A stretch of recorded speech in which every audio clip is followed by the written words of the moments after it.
A big piece of the safety puzzle is related to decision making, safe decision making. Today we're going to dig into that aspect. Let me give you an example from an area that we're all familiar with that relates to safety, driving. Say you have a 15-year-old son or daughter, and he or she comes to you and says, you know, I'm going to be 16 pretty soon, and I'm sure looking forward to getting a driver's license because I can't wait to be out driving the car. So now you're the parent. You can say yes. In almost every state, you have to say yes for the kid to get a driver's license. So you can also say no. Most of you have probably been in that situation, or you will be in that situation, and so you have some experience and you have some judgment. You probably know what that decision would be. Next, think about what was it that went through your mind when you made that decision.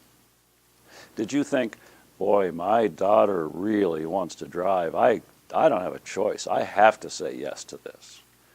Did you think, if my son were driving, he could be picking up these people and running errands and doing things, and that would be a huge benefit to me? Did it occur to you that there was a safety issue related to a 16-year-old driving an automobile? If it did occur to you that there was a safety issue and that went through your mind, how did you think about, is it okay? Is it the right thing for me to do as a parent to make this decision to say yes or to say no? And if you thought that, what was the basis of your decision? Now, I will venture that most of you did think about the safety element, and that most of you thought, is my daughter or my son adequately mature to be able to drive an automobile? That would have been a mistake. And the mistake is technically called failure to recognize the baseline.